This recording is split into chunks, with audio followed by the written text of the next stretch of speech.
ஆண்டவரும் இரட்சகருமா இருக்கிற இயேசுவின் நாமத்தினால உங்கள் யாவருக்கும் என்னுடைய வாழ்த்துக்களை நான் தெரிவிக்கிறேன். தேவன் அவரிடத்தில் என்ன பண்ணாராம்? கூப்பிட்டுக்கிட்டாராம். இந்த பட்டணத்தில் ஆயிரக்கணக்கான ஜனங்கள் இருக்கும் பொழுது கர்த்தர் அவர்களையெல்லாம் விட்டுட்டு உங்களையும் என்னையும் தெரிந்தெடுத்திருப்பது நம்மளுக்கு கிடைச்சப்பட்ட பாக்கியம். அதனால் இன்னைக்கு நைட் இயேசு வந்தால் நமக்கு கவலை இல்லை. ஆமாம், ஆண்டவருடைய நித்தியமான வாழ்க்கை, அழிவே இல்லாத ஒரு வாழ்க்கைக்குள்ளே நாம் சென்று விடுவோம். அதற்காகத்தான் இயேசு கிறிஸ்து வந்தார். உலகம் நமக்கு நிரந்தரமானது கிடையாது. ஆமாம் இல்லைங்களா? இங்கே இருக்கிற எந்த உறவுகளும் நிரந்தரமானதே கிடையாது. எல்லாம் கொஞ்ச நாள் தான். அம்மா இல்லைங்களா? அம்மா பிள்ளைகளோடு இருக்கிற உறவு, கணவன் மனைவியோடு இருக்கிற உறவு, எல்லா உறவுகளும் ஒரு நாள் பிரிக்கப்பட்டே ஆகும். நான் நினைக்கலனாலும் என்ன ஆகிருது? பிரியுது. ஆமாம் இல்லைங்களா? ஆனால் பிரியாத ஒரு அன்பு இருக்கிறது, பிரியாத ஒரு உறவு இருக்கிறது. அது என்னைக்கு நீங்கள் இயேசு கிறிஸ்ட வந்தீங்களோ அப்போ இருந்து அது அழிவே இல்லாததாக போய்கிட்டே இருக்கு. அல்லேலூயா. அதனால தான் பாருங்க, நம்ம இந்த தேவ வசனங்களை நாம் என்ன செய்கிறோம் அப்படின்றால் அப்படி பார்க்கிறோம். ஆமென். ஒரு வார்த்தையை நாம் வாசிக்கலாம். மத்தேயு எழுதின சுவிசேஷ புத்தகத்துக்கு வாங்க. அங்கே ஆண்டவராகிய இயேசு கிறிஸ்து என்ன செய்கிறார் என்றால் 4ஆம் அதிகாரம்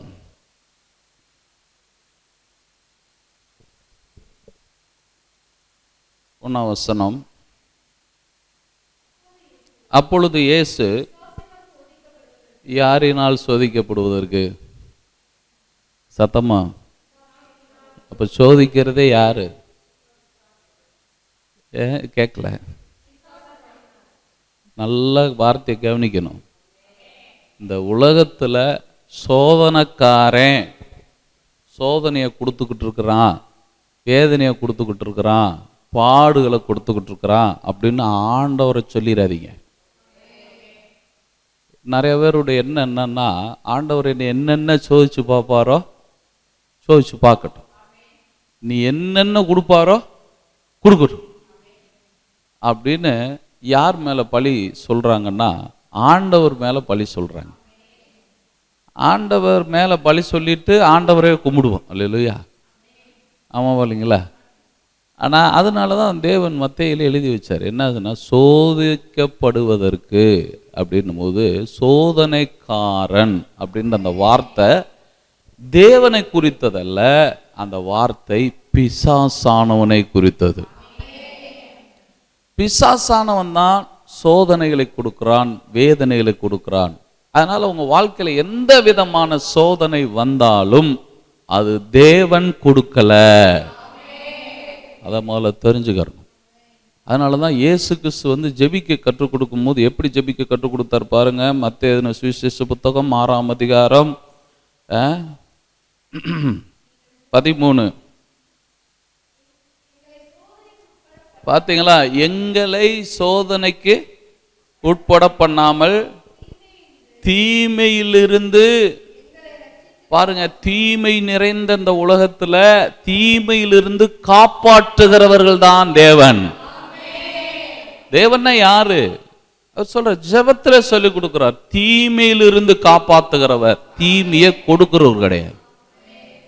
நீங்க நல்லா புரிஞ்சுக்கணும். தேவன் தான் தீமையை கொடுத்துருக்கிறாரு இல்லை அப்படின்னா சீசர்கள்ட்ட இந்த ஜெப மாடலை சொல்லி கொடுத்துருக்க மாட்டார்.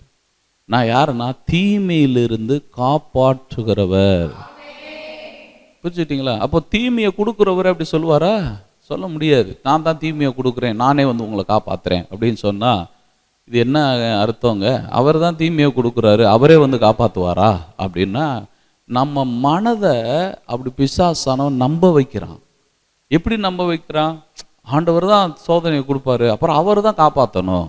அதனால தான் இயேசு கிறிஸ்து புதிய ஏற்பாட்டில் அவரே வேற யாரையோ கூட சொல்லியிருந்தா கூட நம்ம நம்ப மாட்டோம். ஆமாம் இல்லைங்களா? வேற யாரோ ஒருத்தர் சொன்னாங்க, அந்த தீர்க்கதரிசி சொன்னாரு, அந்த பாஸ்டர் சொன்னார்னா கூட நம்ம நம்ப மாட்டோம். அதனால தான் தேவனே என்ன சொல்லுகிறார் என்றால் தெளிவாக சொல்லுகிறாரு. அற்புதமா சொல்லுகிறாரு, சோதனைக்கு உட்படாம தீமையிலிருந்து காப்பாத்துறது நான் தான்றார். அப்ப தேவனுடைய வேலையை குறித்து ஜெபத்துல சொல்லுகிறார், தீமையிலிருந்து சோதனையிலிருந்து காப்பாற்றுகிறவர் தான் இயேசு கிறிஸ்து. அப்ப இதை நீங்க உங்க உள்ளத்துல ஆழமா பச்சுக்கணும். ரொம்ப உள்ளான மனிதன்ல அப்படி பதிஞ்சிடணும். என்ன விஷயம்? என்னைய சோதனையிலிருந்து தீமையிலிருந்து காப்பாத்துகிறதாங்க தேவன். தேவன்னா யாரு? சோதனையை கொடுக்கறது இல்லை. நிறைய பேர் என்ன நினைச்சுக்கிருக்காங்கன்னா, ஆண்டவர் அப்படித்தான் சோதிப்பாரு, ஒரு 6 மாசம் சோதிப்பாரு, 6 மாசம் கெட்ட காலம் நல்ல காலம். அதெல்லாம் கிடையவே கிடையாது. கெட்ட காலம் நல்ல காலம்னுக்கிட்டு. ஏன்னா உங்க மைண்டு எப்படியோ அப்படித்தான் காலம். இப்போ உங்க மைண்ட் என்ன காலம்னு சொல்லுது? கேடுகட்ட காலம்னு தான். அப்படின்னா கேடுகட்ட காலம் தான். உங்க மைண்டு இது நல்ல காலம், இது நல்ல சீசன், இது உங்க சீசனுங்க. ஆமா இல்லைங்களா? உங்களுடைய நாட்கள் நல்ல பலனா இருக்கிறீங்க. காலம் கடைசி ஆயிடுச்சியா, கல்லறை வாவானுதுன்ற கண்டிஷன்லாம் இருக்கிறோம். அப்போ இது யார் சீசனு? பார்த்தீங்களா? நம்ம சீசன். அது தெரிஞ்சுக்கணும். உங்க சீசன்ல நீங்க எப்படி இருக்க போறீங்கிறத பத்தி தான் வேதம் என்ன பண்ணுது, சொல்லுது. ஆமா இல்லைங்களா? அப்புறம் ஒரு 85ல் போய் நம்ம இந்த கதை சொன்னா கேட்பாங்களா? ஆமா, 85ல் யார் கதை சொன்னாலும் கேட்க மாட்டாங்க. ஆமாம் இல்லைங்களா? போதும் போதுன்றுவாங்க. நம்ம அந்த நேரத்தில் உட்காந்து நான் வாழலை, நான் சந்தோஷமா இல்லை, நான் சமாதானமாக இல்லாமல் இருந்தேன், நான் அப்படி இருந்தேன்னு என்ன மாலை போட போகிறாங்களா? மாலை போடுவாங்க, கண்டிப்பாக போடுவாங்க. எதுக்கு போடுவாங்கன்னு உங்களுக்கு தெரியும். ஆமாம் இல்லைங்களா? ஆமாம், இதெல்லாம் கேட்க போகிறது கிடையாது. நீங்கள் போய் பரலோகத்துலேயும் சொல்ல முடியாது இந்த கதையை. ஆண்டவரே என்னைய சோதனை படாத பாடுபடுத்துனீங்க, என்னென்னமோ செஞ்சீங்க. ஆண்டவர் சொல்லு, நான் செஞ்சேன்னா? நான் மத்தேயிலே எழுதி வச்சிருந்தேன், நீ அதை பார்க்கவே இல்லை. சொன்னப்போ நீ கேட்டப்போ தூங்கிட்ட. அல்லேலூயா. அப்படின்னு நம்மளை பார்த்து என்ன பண்ணிடுவாரு? சொல்லிடுவார். அதனால உங்க மனதில் இதை பதிங்க. எப்போ உங்க மைண்டுக்கு வந்தாலும், உங்க வீட்டில் சோதனை இருக்குதா, தீமை இருக்குதா, தேவன் தரல. தேவன்கிட்ட தீமை இல்லை, தேவனிடத்தில் பட்சபாதம் இல்லை. அதனால நீங்க உள்ளத்துக்குள்ள கொண்டு போகணும். எப்போ தீமை நிற்கும்? இப்படி ஜெபிச்சா நிற்கும்னாரு. ஜெபிக்கிறத சொல்லி கொடுக்குறாரு. இப்படி ஜெபினி. நம்ம இப்படி இன்னும் எத்தனை கொடுக்க போறீங்கன்னு கேட்டோன்னே, இப்போ தான் 2 கொடுத்துருக்குறேன், இன்னும் 4 கொடுக்குறேன்ருவார். இல்லையா? ஏன்னா சில்லாததை சொன்ன என்னங்க சொல்லுவீங்க? நீங்க செய்யாத ஒன்றை நீ தான் செஞ்சேன்னு சொன்ன என்ன செய்வீங்க? கொஞ்சம் யோசிப்பா. நீங்கள் ஒன்றுமே செய்யலை, நீங்கள் தான் செஞ்சீங்க அப்படின்னு சொன்னால் என்ன சொல்லுவீங்க? நீங்கள் சேரை உடைச்சிருவோம், அப்படி தானே? இல்லையா? அதாவது சட்டி முட்டியை தூக்கி உடைப்போம், அவ்வளோதான். என்ன சிஸ்டர்? அப்போ கவனிச்சு பாருங்க. ஏற்றுக்கொள்ள மாட்டேன்ற நம்மளே, மனுஷனே ஏற்றுக்கிற மாட்டேன்ற. நான் செய்யாததை நீ எப்படி செஞ்சேன்னு என்ன பண்ற சொல்ற. சரி, ஒரு நாள் சொன்னா பரவாயில்ல, டெய்லி சொன்னா என்ன ஆகும்? ஆமான்றுவான். அல்லேலூயா. ஆமா நான் தான் அப்படின்றான். ஆமா இல்லைங்க? இப்போ கூட தேவனை இப்போ கட்டாயம் பண்ணி என்ன பண்ண வச்சுக்கிட்டு இருக்கான். நீங்க தான் தீமைன்னு சொல்லுங்க சொல்லுங்க சொல்லுங்கன்னு அவரும் ஆமான்றார். இல்லையா? ஆனா உண்மை அது கிடையாது. உண்மை என்னன்னா, அவர் ஜெபிக்க சொல்றாரு. நல்லா கவனிக்கணும். ஜெபிக்க சொல்றாரு. எப்படி ஜெபிக்க சொல்றாரு தெரியுங்களா? நான் தீமையில கொடுத்தேன்ன மாதிரி நீ என்ன பண்ணாதப்பா, நான் சோதனையை கொடுத்தது மாதிரி நீ என்ன பண்ணாதப்பா, ஜெபிக்காத. எப்படி? நான் அதுல இருந்து காப்பாத்துற ஆளு மாதிரி ஜெபி. நம்ம ஜெபம் எப்படி இருக்கு பாத்தீங்களா? அவர்கிட்ட சொல்லும் போது நீங்க அப்படி சொல்லணும். ஏசப்பா, நீங்க தான் தீமையிலிருந்து காப்பாத்துறவர், நீங்க தான் ரட்சிக்கிறவர், நீங்க தான் சோதனைக்குள்ளே விடாதபடி காத்து கொள்ளுகிறவர். பாத்தீங்களா? பேதுரு, அவன் தெரியும் மறுதலிக்க போறான்னு தெரியும், அவன் துண்டை காணும் துணியை காணும் ஓட போறான்னு தெரியும்.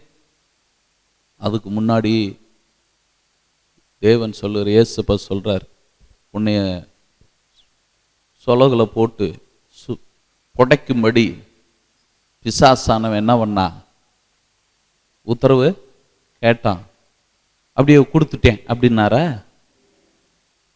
என்ன ஒண்ணுங்க? புடச்சி கொட்டு வாப்பா அப்படின்னு சொல்லிட்டாரா? நம்ம பொக்குன்னு அவருக்கு தெரியும். போட்ட எங்க போய் உழுகும்னு தெரியாதா? நம்மளை பத்தி தெரியுங்க அவருக்கு. நம்மளுக்கு என்ன டெஸ்ட் வேண்டிய கிடக்கு? டெஸ்ட் என்னங்க? ஒரு ஆள்கிட்ட 10 நிமிஷம் பேசினாலே கண்டுபிடிச்சு போடுவோம். நம்மளை கண்டுபிடிக்கிறதுக்கு ஒரு டெஸ்ட் வேற வைக்கணுமாக்க?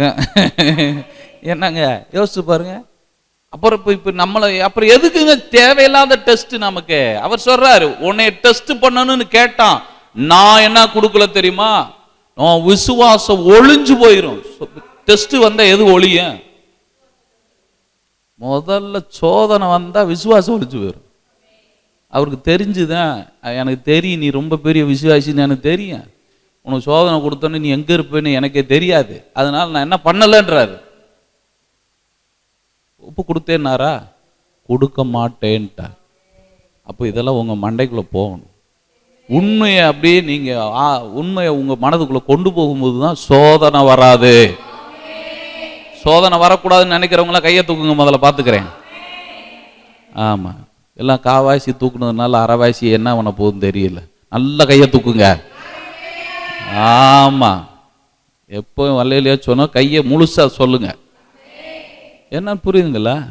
அப்போ மனதுக்குள்ள கொண்டு போ. நான் தான் கொடுத்தேன்னா நீ என்னைய பார்த்து எதுக்கு என்ன பண்ணிக்கிட்டு இருக்க? ஆமாவா இல்லைங்களா? சில சமயங்களில் பாருங்க, நான் பைபிள் காலேஜில் படிக்கும் போது என் 50 ரூபாயை எவன் எடுத்தேன்னே தெரியல. அந்த 50 ரூபா எடுத்தவன் அந்த 12 பேர் 11 பேருக்குள்ள தான் இருக்கிறான். அதனால அவனா கொடுப்பானான்னு பார்த்தா யாராவது கொடுத்துருங்கடா அப்படின்னு சொன்னால் கொடுக்க மாட்டேன்ட்டான்.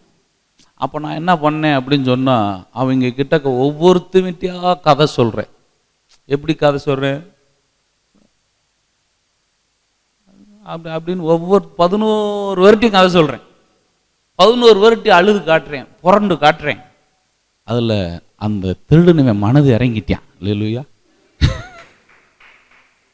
இறங்கி என் பெட்டிக்கு பின்னாடி 50 ரூபாயை போட்டு விட்டு போயிட்டான். அப்பாடா, நம்ம நினச்ச காரியம் சக்சஸ். என்ன சக்சஸ்? இப்படி அழுது புரண்டு மூஞ்சியை காட்டினோடனே அவனே இறக்கப்பட்டான். அப்படின்னா ஆண்டவர் இறக்கப்பட போட்டாரு? அதுக்கு ஒரு அல்ல இல்லையே. இப்படி நம்ம என்ன பண்ணி வச்சிருக்கிறோம்னா, ஆண்டவரவே கொடுக்கறத வாங்குறதுக்கு இந்த மாதிரி அந்த மாதிரி என்ன பண்ணி பழகிக்கிட்டு இருக்கிறோம். ஆனா அவர் என்ன சொல்றாருன்னா, எப்பா நீ வேண்டிக்கிட்டா நான் போய் சிலுவையில் போய் செத்தேன். எத்தனை பேர் நீங்க ஜெபம் பண்ணோன்னு இயேசு சிலுவைக்கு போனாரு? ஜெபம் பண்ணிட்டியாமா, அந்த போறேம்மா, நான் சாயந்தரம் ஒரு 5:30 மணி கிளம்பிடுறேம்மான்னார? இல்லையே. நீங்க சொல்லியா பாவாங்க போச்சு? இல்லையே. பிதாவானவர் ஏற்கனவே அதை என்ன பண்ணார்ல, செஞ்சார்ல. ஆமா வாங்களா? உங்க பாவத்தை போக்குறதுக்கான வேலையை நீங்க சொல்லியா இயேசு ரத்தம் சிந்தினாரு? சொல்ல மாட்டேன்றீங்க பாருங்க. நல்ல தகப்பன் முன்னாடியே தெரியுது அவருக்கு. நம்ம இப்படி எல்லாம் முழிப்போம்னு அவருக்கு தெரியுது. ஆமாவா இல்லைங்களா? சோதனையில மாட்டி விட்டு இருந்து இப்படி சொல்ல போறோம்னு அவருக்கு ஏற்கனவே தெரிஞ்சிருக்கு. அதனால அவர் என்ன சொல்றாருன்னா, நீ கேட்டு நான் செஞ்சனா? நம்மளை கேட்டுத்தான் எல்லாத்தையும் உண்டாக்குனாரா? என்னங்க பாருங்க, ரத்தத்தை சிந்த போறாருன்னா அவருக்கு முன்ன கூட்டிய ஒரு பிளான் இருந்துச்சு. அது என்ன பிளான்? சாபம். உலகத்தில் இருக்கிற சாபங்களாம் தெரியுது. சாபங்களாம் ஆட்டி படைக்குது. குடும்பங்கள் என்ன பண்ணுது? ஆட்டி படைக்குது. வியாதிகள் ஆட்டி படைக்குது. அவருக்கு தெரியுது. துக்கம், பாடுகள், உபத்திரவங்கள் எல்லாம் அந்த உலகத்துல இருக்குன்னு யாருக்கு தெரியுது? அப்பாவுக்கு தெரியுது. தெரிஞ்சவர் என்ன பண்ணார் தெரியுங்களா? அந்த உலகத்தில் நம்மளை கொண்டு வந்து வைக்கலாமா? இவர் உருவாக்கப்படுறதுனால அவர் சொல்றாரு, இதெல்லாம் என் பிள்ளைகளுக்கு என்ன பண்ணக்கூடாது, வரக்கூடாதுன்னு நாம் பிறக்கிறதுக்கு முன்னாடியே முன்னறிந்தார். நான் பிறந்த பின்னாடி முன்னறியலை. ஆமா இல்லைங்களா? நம்ம பிறந்து வளர்ந்த பின்னாடி தான் என்ன செய்யணும்னு யோசிப்போம். ஆனா அவர் அப்படி யோசிக்கிறது இல்லை, பிறக்கிறதுக்கு முன்னாடியே யோசிக்கிறவரா இருக்கிறார். பார்த்தீங்களா? அப்போ அருமையான தேவனுடைய பிள்ளைகளே, நீங்க அதை தெரிஞ்சுக்கிறணும். தேவன் நமக்கு அதை கொடுக்கறதா இருந்தா அது அவர்